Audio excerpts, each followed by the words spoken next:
Hello students, welcome back once again on my YouTube channel named Let's Be Mathaholic.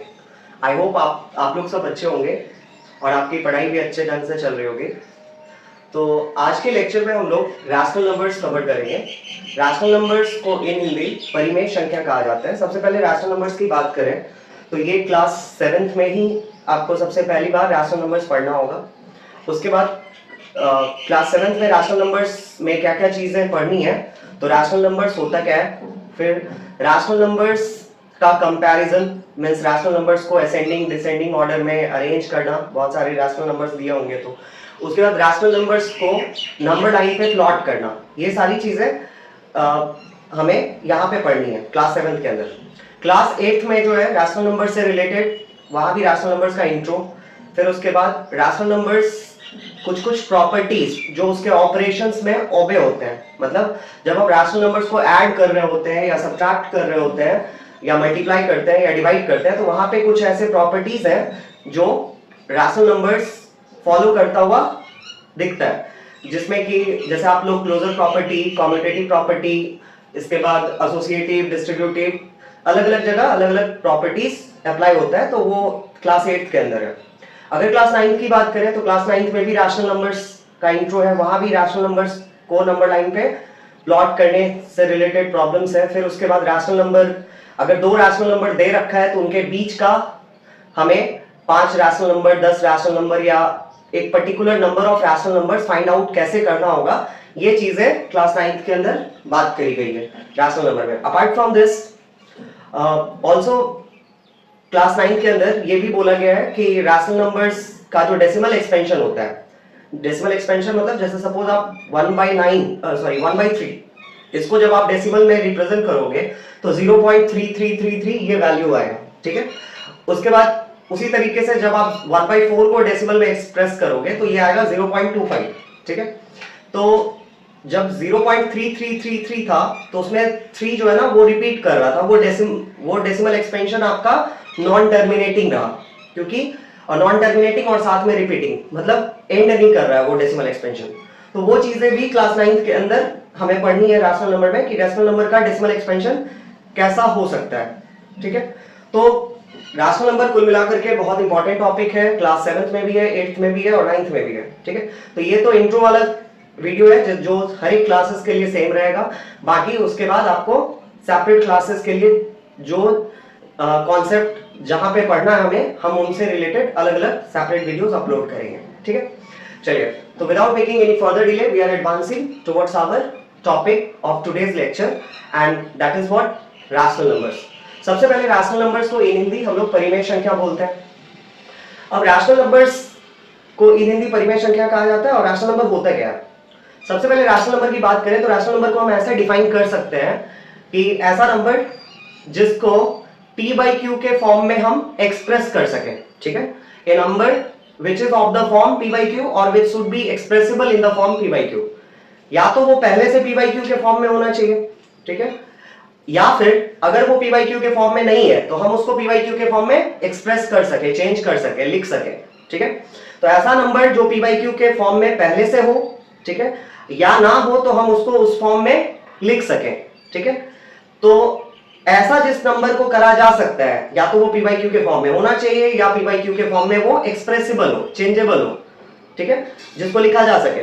तो ऐसे number को, और वहां पे p और q क्या होने चाहिए, तो p और q इंटीजर्स होते हैं, जहां पे p और q क्या होने चाहिए, इंटीजर्स होने चाहिए, ठीक है।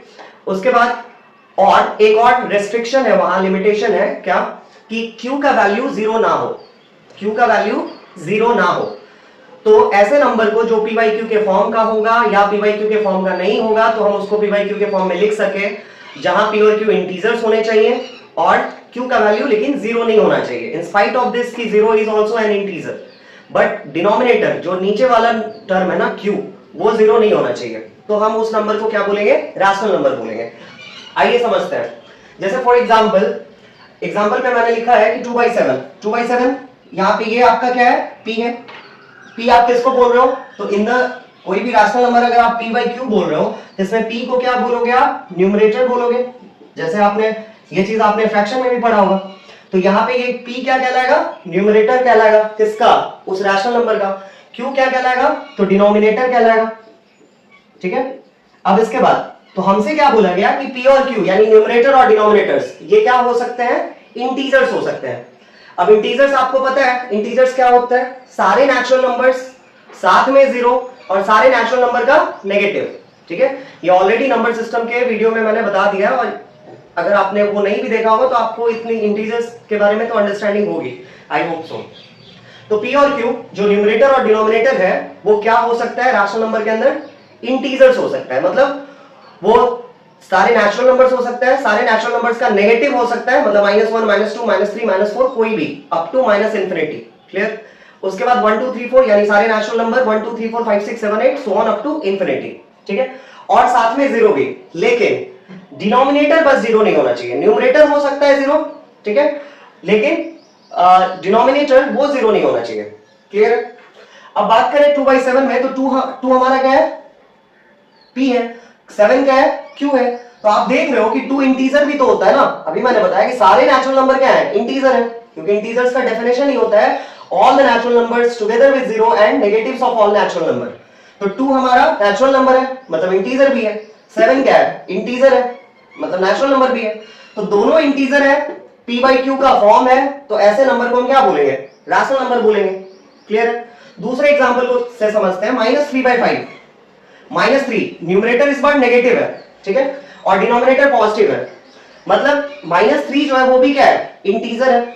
-3 is an integer, whereas 5 is also an integer and it has the form P/Q। इसके पास P/Q वाला फॉर्म भी है, क्लियर है।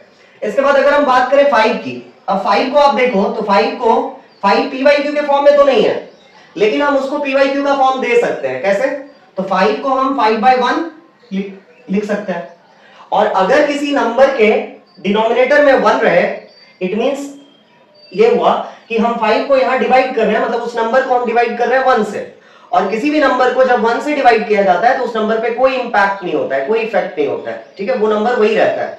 तो 5 को 5/1 लिख सकते हैं। तो 5 को 5/1 लिखकर हमने क्या किया? उसको हमने P/Q का फॉर्म दिया, ठीक है, और P/Q का फॉर्म जब मिल गया तब वो रैशनल नंबर कहला सकता है। अब इसके बाद तो फिर अगला रैशनल नंबर है -23/-116। आप देख रहे हो ऊपर वाला भी इंटीजर है, -23 नेगेटिव इंटीजर है, -116 ये भी नेगेटिव इंटीजर है, ठीक है। इसके बाद तो दोनों इंटीजर है, P/Q का फॉर्म भी है, बस रिस्ट्रिक्शन क्या है कि नीचे वाला जीरो नहीं होना चाहिए, ठीक है। इसके बाद जीरो को भी हम क्या लिख सकते हैं? Zero can be written as 0/1 0/2 0/3 0/4 any number, ठीक है। आप एक चीज हमेशा याद रखिएगा, क्या कि जीरो को जब हम किसी भी नंबर से डिवाइड करें, zero divide by any number, बस excepting zero divided by any number, तो हमेशा आंसर क्या आता है? जीरो आता है। मैं बोल रहा हूं जीरो को जब हम किसी भी नंबर से डिवाइड करेंगे तो आंसर जीरो आएगा, लेकिन ये किसी भी नंबर में जीरो छोड़कर, ठीक है। इसका मतलब ये हुआ कि 0/1 0/2 0/5 इन सब का आंसर क्या है? जीरो आता है। लेकिन जब आप किसी नंबर को जीरो से डिवाइड करते हो, any number divided by zero, ठीक है, तो इसका आंसर क्या आता है? मीनिंगलेस आता है या अनडिफाइंड आता है। समझ में आया? मीनिंगलेस या फिर अनडिफाइंड आता है, जिसको आप नॉट डिफाइंड भी कह सकते हो, क्लियर है। इसका मतलब ये हुआ कि जैसे कोई भी नंबर, सपोज 5/0 7/0 1000 1/0, तो ये सारे नंबर का आंसर क्या आएगा? इन सब नंबर्स को जब हमने जीरो से डिवाइड किया तो इसका आंसर आएगा क्या? अनडिफाइंड या फिर इंफिनिटी भी आप कह सकते हो, ठीक है। तो कुल मिलाकर के इन दोनों चीजों से हमने क्या सीखा कि जीरो, देखिए यहां पे जब जीरो को डिवाइड कर रहा है कोई नंबर, जीरो को कोई नंबर डिवाइड कर रहा है, तो इस केस में जीरो क्या है? डिविडेंड है। जीरो क्या है? डिविडेंड है। तो जब when zero will become dividend, जब जीरो डिविडेंड बनेगा, the answer will be zero. When zero will become dividend, the answer will come zero. But when zero will become divisor, जब zero divisor बनेगा, ठीक है, तो आंसर आएगा ही नहीं, means answer undefined आएगा, आंसर मीनिंगलेस आएगा, क्लियर है। तो हम यहां से एक कंक्लूजन ड्रॉ कर सकते हैं कि zero can't be the divisor, zero divisor नहीं हो सकता, zero can only be the dividend, clear. मैं एक बार फिर से रिपीट कर दूं, जीरो डिवाइजर नहीं हो सकता, जीरो डिविडेंड हो सकता है, ठीक है। जीरो डिविडेंड होने का मतलब ये हुआ कि जीरो में डिवाइड किया जा सकता है, जीरो में डिवाइड किया जा सकता है, बट जब जीरो डिवाइजर बनेगा मतलब उसका ये हुआ कि जीरो से डिवाइड करना है। तो जब हम जीरो से किसी नंबर को डिवाइड करेंगे तो आंसर क्या आएगा? नॉट डिफाइंड या फिर इंफिनिटी या फिर मीनिंगलेस। आई होप आपको ये चीज क्लियर होगा, ठीक है। तो आप पॉइंट बना करके वहां नोट कर लीजिएगा कि zero can't be the divisor, zero can only be the dividend. Clear? आप आई होप कि ये डिविडेंड, डिवाइजर, रिमाइंडर, कोसेंट, ये सारे टर्म से आप फैमिलियर होंगे। ये चारों टर्म्स डिवीजन के अंदर यूज करे जाते हैं। क्लियर? अब आते हैं हम लोग रैशनल नंबर्स पे थे। तो ये सारे नंबर्स, जैसे जीरो को हमने क्या लिखा? जीरो को हम 0/1, 0/2, 0/3, 0/4, 0 एनी नंबर लिख सकते हैं, ठीक है। और इन सब का आंसर क्या आएगा? जीरो आएगा। तो आप देख रहे हो कि जीरो में हर नंबर से, जीरो में 1 से 2 से 3 से 4 से अलग अलग नंबर से हमने डिवाइड करा। तो जब हम जीरो में अलग अलग नंबर से डिवाइड करेंगे तो आंसर क्या आएगा? ऑलवेज जीरो आएगा, क्योंकि उन सारे केसेस में जीरो क्या है? डिविडेंड है, ठीक है। जीरो वहां हर एक केसेस में डिविडेंड है। अब यहां पे जब हमने देखा कि 5/0, 7/0, 1000, 1/0, तो इन केसेस में क्या है? जीरो डिवाइजर है, मतलब जीरो से डिवाइड किया जा रहा है। क्लियर है? और इस वजह से ये आंसर क्या आएगा? मीनिंगलेस आएगा, ठीक है। तो hence we arrived at the conclusion that zero can't be the divisor, zero can only be the dividend. Okay, चलिए अब कुछ इंपॉर्टेंट पॉइंट्स जो आप ध्यान में रखोगे। क्या? पहला पॉइंट, जितने नेचुरल नंबर है मतलब 1 2 3 4 5 6 7 8 से लेकर के इंफिनिटी तक। क्लियर?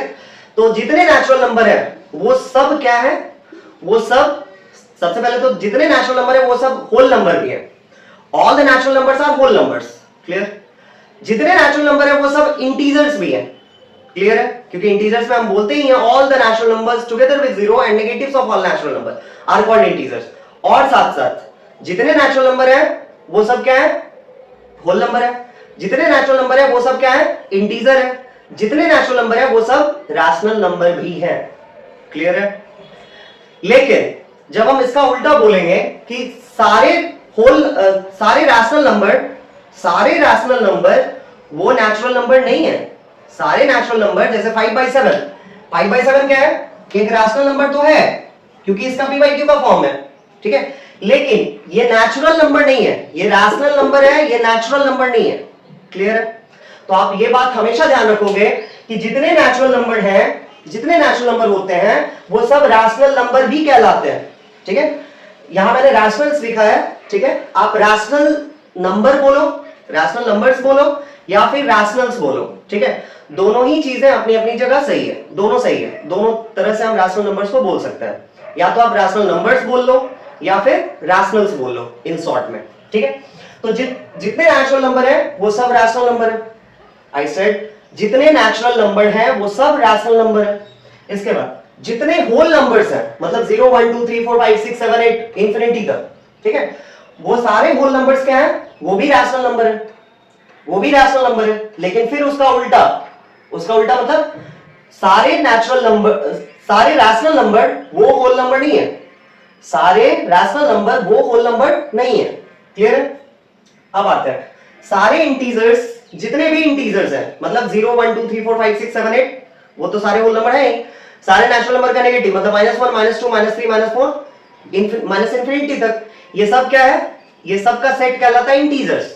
ये सारे इंटीजर्स भी हैं और ये सारे इंटीजर्स को हम p/q का फॉर्म दे सकते हैं। फॉर एग्जांपल जैसे 5 था तो 5 एक नेचुरल नंबर है, 5 एक पॉजिटिव इंटीजर है, तो 5 को हमने 5/1 लिखा। अगर यही चीज -5 रहता तो -5 को हम -5/1 लिखे होते हैं। क्लियर है? तो ये जो -5/1 है ये भी क्या है? रैशनल नंबर है। और -5 इंटीजर भी था, तो सारे इंटीजर रैशनल नंबर कहला सकते हैं, लेकिन सारे रैशनल नंबर इंटीजर नहीं कहला सकते हैं, ठीक है। I hope you will be getting my point, what I am trying to convey to you. Okay, next, जितने फ्रैक्शंस हैं, सारे फ्रैक्शंस क्या है? रैशनल नंबर्स हैं। जितने फ्रैक्शंस हैं वो सब क्या है? रैशनल नंबर्स हैं। मींस आप ये देखो, अगर हम बात करें 2/7 की, सपोज, तो 2/7 की बात करी जाए तो 2/7 क्या है आपका? रैशनल नंबर भी है और फ्रैक्शन भी है। रैशनल नंबर भी है, फ्रैक्शन भी है, क्लियर है? क्योंकि फ्रैक्शन और रैशनल नंबर में यही डिफरेंस होता है, रैशनल नंबर और फ्रैक्शन में यही डिफरेंस होता है कि रैशनल नंबर में तो जो न्यूमरेटर और डिनोमिनेटर है वो पॉजिटिव नेगेटिव दोनों अलाउड है। क्या बोला मैंने? रैशनल नंबर के केस में, in case of rational number, the numerator and denominator can be what? Integers, means negative and positive, both types of values are allowed, okay? लेकिन इन केस ऑफ फ्रैक्शन जो यहां पे numerator और denominator होगा वो सिर्फ क्या होगा? होल नंबर्स होगा। क्या होगा? होल नंबर्स होगा। हाँ, ये चीज दोनों जगह एप्लीकेबल है। जहां वहां भी हमने लिखा था कि q नॉट इक्वल टू 0 और q not equal to 0 means टू से denominator of a rational number can never be equal to 0। In the same way the denominator of a fraction can never be equal to 0। Fraction का भी denominator 0 नहीं हो सकता। Clear है? उसके बाद तो सारे फ्रैक्शंस जो है वो क्या है? रैशनल नंबर्स है। ठीक है? ऑल द रैशनल नंबर्स, लेकिन अभी जो मैंने पढ़ा था कि सारे नेचुरल नंबर रैशनल नंबर है, लेकिन उसका उल्टा कि हर एक रैशनल नंबर नेचुरल नंबर नहीं है। ठीक है? तो वही चीज है मैंने यहां लिखी है कि हर रैशनल नंबर होल नंबर नहीं होता, हर रैशनल नंबर होल नंबर नहीं होता, हर रैशनल नंबर इंटीजर नहीं होता, हर रैशनल नंबर फ्रैक्शन नहीं होता, लेकिन हर फ्रैक्शन रैशनल नंबर होगा, हर इंटीजर रैशनल नंबर होगा, हर होल नंबर क्या होगा? रैशनल नंबर होगा। अब बात करें अगर रैशनल नंबर के सेट की, सेट मतलब ग्रुप। ठीक है? जैसे हम लोग नेचुरल नंबर्स में पढ़े थे कि नेचुरल नंबर्स का जो सेट होता है उसको हम लोग रिप्रेजेंट करते हैं किससे? कैपिटल N से। ठीक है? उसी तरीके से मतलब अगर हम रैशनल नंबर्स के सेट की बात करें, रैशनल नंबर्स के पूरे ग्रुप की बात करें, तो इसका रिप्रेजेंटेशन करने के लिए कैपिटल Q को यूज किया जाता है। Means the set of rational numbers are denoted by capital letter Q। Clear? इसके बाद अगर हम बात करें रैशनल नंबर और फ्रैक्शन में फर्क क्या है, means what is the difference between rational number and fraction. ठीक है? वैसे मैंने आपको पहले भी ये समझाने की कोशिश करी थी, लेकिन अगर आपसे पूछे तो आप कैसे बोलोगे इसको कि अगर हम बात करें रैशनल नंबर की, तो रैशनल नंबर के केस में न्यूमरेटर और डिनोमिनेटर, रैशनल नंबर के केस में न्यूमरेटर और डिनोमिनेटर क्या हो सकता है? इंटीजर हो सकता है। इंटीजर मतलब सारे पॉजिटिव वैल्यूज अलाउड है, सारे नेगेटिव वैल्यूज अलाउड है। क्लियर है? मतलब अगर आप बात करो -2/7, क्या ये फ्रैक्शन है? इधर मैं एक तरफ फ्रैक्शन लिख रहा हूं, एक तरफ रैशनल नंबर लिख रहा हूं। ठीक है? तो -2/7 की बात करें तो ये फ्रैक्शन है? नहीं है। बट रैशनल नंबर है? यस है। क्योंकि रैशनल नंबर के केस में ना न्यूमरेटर और डिनोमिनेटर दोनों हमारा क्या हो सकता है? इंटीजर हो सकता है। और जब इंटीजर हो सकता है तो हम नेगेटिव वाले वैल्यूज को भी कंसीडर करेंगे। क्लियर है? लेकिन फ्रैक्शन के केस में क्या होता है कि न्यूमरेटर और डिनोमिनेटर सिर्फ होल नंबर होने चाहिए। और आपको पता है कि होल नंबर क्या होता है? सारे काउंटिंग नंबर्स के साथ जीरो का ग्रुप जो है होल नंबर कहलाता है। मतलब जीरो ऑनवर्ड्स सारे क्या हो जाते हैं? जीरो खुद तो पॉजिटिव नेगेटिव कुछ भी नहीं है, जीरो के बाद जो भी है 1 2 3 4 ये सारे क्या है? पॉजिटिव है। तो कुल मिलाकर के आपको ऊपर नीचे क्या होने चाहिए? सिर्फ और सिर्फ मतलब न्यूमरेटर और denominator in case of a fraction should always be whole number, that is positive values we have to consider only. Okay? अब बात करें अगर 5/7 की। ठीक है? जैसे ये बात करें, यहां भी नेगेटिव, ऊपर न्यूमरेटर नेगेटिव इंटीजर है, डिनोमिनेटर नेगेटिव इंटीजर है, तो इसको हम फ्रैक्शन कंसीडर करेंगे? नहीं करेंगे। लेकिन रैशनल नंबर कंसीडर कर सकते हैं। क्लियर है? ऑल्दो दोनों माइनस कैंसिल होकर के क्या हो जाएगा? प्लस का 5/7 ही बनेगा। लेकिन अगर प्लस का 5/7 लिखा होता तो हम जरूर फ्रैक्शन बोल लेते, लेकिन अगर इस तरह से लिखा हुआ है, सिंस यहां नेगेटिव साइन दिख रहा है, ठीक है, तो हम उसको फ्रैक्शन कंसीडर नहीं करेंगे। ठीक है? अब बात करें किसकी? अगर 6/7 की बात करते हैं तो 6/7 फ्रैक्शन भी है, रैशनल नंबर भी है। क्लियर? क्योंकि यहां क्या है, हम 6 को इंटीजर भी बोल सकते हैं, 6 होल नंबर भी है, 7 हमारा इंटीजर भी है, 7 क्या है? होल नंबर भी है। ठीक है? लेकिन आप ये चीज हमेशा याद रखना, चाहे रैशनल नंबर हो या फ्रैक्शन हो, दोनों जगह डिनोमिनेटर में क्या चीज अलाउड नहीं है? वो है जीरो। क्योंकि डिनोमिनेटर में जीरो होने का मतलब हो जाएगा कि हम न्यूमरेटर में जो वैल्यू है उसको हम जीरो से डिवाइड कर रहे हैं, और any number when divided by zero yields meaningless result. वहां का रिजल्ट, वहां जो रिजल्ट मिलेगा वो क्या होगा? मीनिंगलेस होगा, अनडिफाइंड होगा। क्लियर है? तो आई होप आपको रैशनल नंबर और इसमें फ्रैक्शन में फर्क समझ में आ गया होगा। फ्रैक्शन हम किसको बोलेंगे? फ्रैक्शन वो हो सकता है जिसका न्यूमरेटर डिनोमिनेटर केवल क्या हो? होल नंबर हो। लेकिन रैशनल नंबर वो हो सकता है जिसका न्यूमरेटर डिनोमिनेटर क्या हो? इंटीजर हो। ठीक है, मतलब वहां होल नंबर्स भी इन्वॉल्व है और साथ में सारे नेगेटिव इंटीजर्स भी आ जाते हैं, नेगेटिव वैल्यूज भी आ जाते हैं। ठीक है, लेकिन अगर किसी न्यूमरेटर या डिनोमिनेटर में से कोई भी नेगेटिव हो गया तो वो फ्रैक्शन नहीं कहलाएगा, वो सिर्फ रैशनल नंबर कहलाएगा। ठीक है, लेकिन पॉजिटिव रहा दोनों न्यूमरेटर डिनोमिनेटर तो वो फ्रैक्शन भी चलेगा और रैशनल नंबर भी कहलाएगा। क्लियर है? चलिए अब आते हैं रैशनल नंबर के टाइप्स की। रैशनल नंबर दो तरह का होता है, पॉजिटिव रैशनल नंबर और नेगेटिव रैशनल नंबर। ठीक है, पहले पॉजिटिव रैशनल नंबर की बात करी गई है। पॉजिटिव रैशनल नंबर हम उसको बोलेंगे ऐसा रैशनल नंबर इफ द, मैंने लिखा है डेफिनेशन में, if both the numerator and denominator of a rational number is either positive or negative, ठीक है, then it is called positive rational number। मतलब कहने का कि अगर किसी रैशनल नंबर का, यदि किसी रैशनल नंबर में न्यूमरेटर और डिनोमिनेटर दोनों क्या होने चाहिए? या तो पॉजिटिव होने चाहिए या नेगेटिव होने चाहिए। ठीक है, मतलब न्यूमरेटर डिनोमिनेटर दोनों में से कोई एक नहीं, दोनों के दोनों या तो पॉजिटिव या फिर दोनों नेगेटिव। ऐसे केस में वो रैशनल नंबर क्या कहलाएगा? पॉजिटिव रैशनल नंबर कहलाएगा। ठीक है, एग्जांपल से समझते हैं। जैसे 2/7 आपको दिख रहा है कि यहाँ पे कुछ नहीं लिखा हुआ है साइन, मतलब पॉजिटिव का 2 है, यहाँ 7 पॉजिटिव का 7 है, तो दोनों पॉजिटिव है। तो अगर कोई रैशनल नंबर में न्यूमरेटर डिनोमिनेटर दोनों क्या है? पॉजिटिव है। यहां दिख रहा है आपको -3 और -5। ठीक है, यहां मैंने -3 नेगेटिव इंटीजर है न्यूमरेटर, डिनोमिनेटर भी क्या है? नेगेटिव है। तो अगर न्यूमरेटर डिनोमिनेटर दोनों नेगेटिव भी है तो भी हम उस केस में उसको क्या बोलेंगे? पॉजिटिव रैशनल नंबर बोलेंगे। ठीक है, तो पॉजिटिव रैशनल नंबर वो होगा जिसका न्यूमरेटर और denominator both should be positive और both should be negative. Clear? एक तीसरा एग्जांपल है 6। अगेन हम 6 को क्या लिख सकते हैं? 6/1 लिख सकते हैं। Although it has not the form p by q, but we can express it in the form p by q ना। तो 6 can be written in the form of p by q as 6/1, where 6 is what? Positive, 1 is also positive. So if both the numerator and denominator will be positive, then it will be ultimately called what? A positive rational number. Clear? तो ये उम्मीद करते हैं आपको ये positive rational number समझ आया होगा। अब हम लोग नेगेटिव रैशनल नंबर की ओर बढ़ते हैं।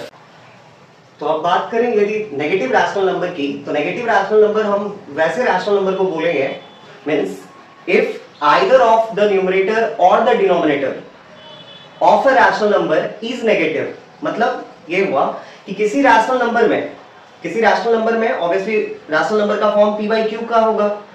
p को हम न्यूमरेटर बोलेंगे, q को डिनोमिनेटर बोलेंगे।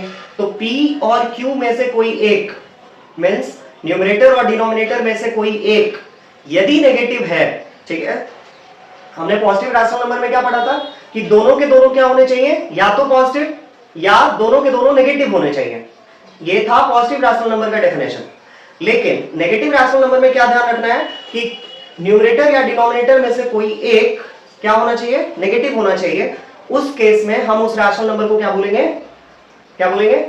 नेगेटिव रैशनल नंबर बोलेंगे, यानी ऋणात्मक परिमेय संख्या। क्लियर? इसके बाद अगर हम एग्जांपल की बात करें तो आपको दिख रहा है 7/-13, इसमें मैंने नेगेटिव किसको रखा है? डिनोमिनेटर को। यहां देखें आप -8/15, तो ये क्या है? -8/15, ये इसमें हमने न्यूमरेटर को नेगेटिव रखा है। तो न्यूमरेटर या डिनोमिनेटर में से कोई एक क्या होना चाहिए? नेगेटिव होना चाहिए। इसके बाद -12, ये क्या है आपका? -12 को आप अभी p by q के फॉर्म में नहीं है, लेकिन -12/1 लिख दे अगर, तो ये p by q के फॉर्म में आ जाएगा। अब उसके बाद क्या है? 1 तो पॉजिटिव है, -12 क्या है? नेगेटिव है। तो कुल मिलाकर के ये एक नेगेटिव रैशनल नंबर कहलाएगा।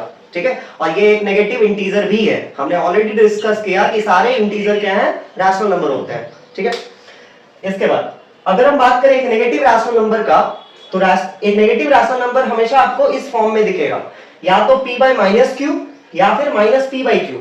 मतलब कहने का वही है कि या तो डिनोमिनेटर के साथ माइनस या फिर न्यूमरेटर के साथ माइनस। ठीक है, अगर हम बात करें पॉजिटिव रैशनल नंबर की, ये चीज मैंने वहां लिखा था, लेकिन -p by -q, या तो पॉजिटिव में क्या होंगे? पॉजिटिव रैशनल नंबर में दोनों नेगेटिव होंगे क्योंकि माइनस माइनस कैंसिल हो जाएगा, सो दैट, और या फिर दोनों के दोनों क्या होंगे? यहां आपको कोई साइन दिखेगा नहीं। कोई साइन नहीं दिखने का मतलब अंडरस्टूड होता है कि वो क्या है? पॉजिटिव है। अगला टॉपिक है हमारा equivalent rational number. Equivalent rational number क्या होता है? सपोज हमारे को कोई रैशनल नंबर गिवन है, ठीक है, और मान लेते हैं कि वो rational number p by Q है। यदि हम उस rational number p by Q के न्यूमरेटर और डिनोमिनेटर यानी p और q दोनों को सेम नॉन जीरो इंटीजर मतलब जीरो छोड़ करके कोई भी दूसरा इंटीजर, जीरो भी एक इंटीजर है, तो जीरो छोड़ करके किसी और इंटीजर से, न्यूमरेटर को भी डिनोमिनेटर को भी, मतलब अगर हम न्यूमरेटर का मल्टीप्लिकेशन 2 से करेंगे तो डिनोमिनेटर का भी मल्टीप्लिकेशन 2 से करेंगे। अगर न्यूमरेटर को 5 से मल्टीप्लाई करेंगे तो डिनोमिनेटर को भी 5 से मल्टीप्लाई करेंगे। अगर हम न्यूमरेटर को 10 से डिवाइड कर रहे हैं तो डिनोमिनेटर को भी 10 से डिवाइड करेंगे। ये मतलब हुआ। तो if the numerator and denominator of a rational number, ठीक है, is getting multiplied or divided by the same non-zero integer, ठीक है, then the rational number thus obtained is equivalent rational number of the given one. Clear? मान लेते हैं हमारे पास कोई rational number है p बाई क्यू, यदि हम उसके न्यूमरेटर डिनोमिनेटर यानी p और q दोनों को क्या करें, सेम नॉन जीरो इंटीजर से मल्टीप्लाई कर ले चाहे डिवाइड कर ले, ऐसा करने पर जो नया रैशनल नंबर मिलेगा हमें वो गिवन रैशनल नंबर का इक्विवेलेंट रैशनल नंबर कहलाएगा। क्लियर है? आइए समझते हैं। मान लेते हैं हमारे को एक रैशनल नंबर दिया हुआ है 2/7। 2/7 तो रैशनल नंबर है, 2 इंटीजर है, 7 इंटीजर है, 2/7 फ्रैक्शन भी है, ठीक है। तो 2/7 एक रैशनल नंबर है। आप क्या करो, 2 को और 7 को, मतलब इसके न्यूमरेटर और डिनोमिनेटर दोनों को आपकी मर्जी किसी से भी मल्टीप्लाई कर लो। मान लो -18 से मैंने मल्टीप्लाई कर लिया, लेकिन जिससे आप न्यूमरेटर को मल्टीप्लाई कर रहे हो उसी इंटीजर से डिनोमिनेटर को भी मल्टीप्लाई करोगे। क्लियर है? इंटीजर बोल रहा हूं तो नेगेटिव भी अलाउड है, ठीक है। तो अगर आप ऐसा करते हो तो 2 इंटू -18 -36 बाय 7 इंटू -18 कितना हो गया, 18 7 जा 126, ठीक है। तो ये हो गया आपका कितना, ये जो नंबर आया -36 बाय -126, ये 2/7 के लिए क्या होगा, इक्विवेलेंट रैशनल नंबर होगा। समझ में आया? मींस 2/7 एंड -36 बाय -126 ये दोनों क्या कहलाएंगे, एक दूसरे के इक्विवेलेंट रैशनल नंबर कहलाएंगे, ठीक है। तो अगर आपसे इक्विवेलेंट रैशनल नंबर पूछा जाएगा तो आप क्या करोगे, आपको ऑब्वियसली कोई एक रैशनल नंबर दिया रहेगा, उसके न्यूमरेटर और डिनोमिनेटर को आप सेम नॉन जीरो नंबर से क्या करोगे, मल्टीप्लाई कर दोगे या डिवाइड कर दोगे। ऐसा करने पर जो नया रैशनल नंबर मिलेगा वही उस गिवन रैशनल नंबर का इक्विवेलेंट रैशनल नंबर कहलाएगा, ठीक है। अब डिवाइड करके देखते हैं। जैसे मान लेते हैं कि आपके पास एक रैशनल नंबर है 72/108, ठीक है। अब यहां पे हम क्या कर रहे हैं, हमने 72 को डिवाइड कर दिया किससे, मान लो 9 के टेबल में आता है 72, 9 से भी आप कर सकते हो। ऐसे पूरा रिड्यूस करना हो तो 36 से डिवाइड कर सकते हो। हमने क्या किया, 72 और 108 ये एक रैशनल नंबर है हमारे को दिया हुआ, और हमने 72 और 108 दोनों को 9 से डिवाइड कर लिया, न्यूमरेटर को भी 9 से, डिनोमिनेटर को भी 9 से। तो ये आएगा 9 8 जा 72 एंड 12 9 जा 108। तो 72/108 और 8/12 ये दोनों एक दूसरे का क्या है, इक्विवेलेंट रैशनल नंबर है। आई बात समझ में? इक्विवेलेंट मतलब to be of same value, to be of same value. तो इक्विवेलेंट रैशनल नंबर का कॉन्सेप्ट यही है कि जब आप किसी रैशनल नंबर को यानी उसके न्यूमरेटर और डिनोमिनेटर दोनों को सेम नॉन जीरो इंटीजर से मल्टीप्लाई कर लेते हो या डिवाइड कर लेते हो, ऐसा करने पर जो नया रैशनल नंबर मिलेगा वो दिए हुए रैशनल नंबर का इक्विवेलेंट रैशनल नंबर कहलाएगा। क्लियर? तो ये जो वीडियो था, इसमें जो आज का लेक्चर था रैशनल नंबर्स को लेकर के, इसमें हम लोगों ने रैशनल नंबर सीखा, रैशनल नंबर कैसे बोलते हैं, रैशनल नंबर के अंदर इक्विवेलेंट रैशनल नंबर, फिर टाइप्स ऑफ रैशनल नंबर, ये सारी चीजें हमने सीखी। रैशनल नंबर्स सारे रैशनल नंबर्स कैसे फ्रैक्शन से डिफरेंट है, ये चीज हमने सीखा। तो रैशनल नंबर का जो इन शॉर्ट इंट्रो था, ठीक है, ये इतना ही था। इसके बाद जो रैशनल नंबर सेपरेट क्लासेस के लिए, जैसे क्लास 8 में प्रॉपर्टीज है, तो हम प्रॉपर्टीज का एक सेपरेट वीडियो, मतलब जो जिस क्लास के स्टैंडर्ड के लिए सुटेबल ये होगा, सिलेबस होगा, ठीक है, उस सिलेबस को ध्यान में रखते हुए हम लोग उस पर्टिकुलर क्लास के लिए रैशनल नंबर से रिलेटेड वीडियोस अपलोड करेंगे, ठीक है। तो इस वीडियो में इतना ही, बाकी आप अपने क्लासेस के अकॉर्डिंगली वीडियोस के लिए प्रिपेयर्ड रहिए, और आप ऑब्वियसली आपको you must know the syllabus of your class, ठीक है। तो जो भी आपका सिलेबस है आपके क्लास के अकॉर्डिंगली, उसमें रैशनल नंबर में जो जो चीज़ें पढ़नी है तो वो आपको टॉपिक उस वीडियो के थंबनेल पे दिखेगा, मेंशन मिलेगा, और वो आप, या क्लास भी मेंशन मिलेगा, तो आप वहाँ से ये देख सकते हैं। ठीक है, चलिए, thank you, have a good day.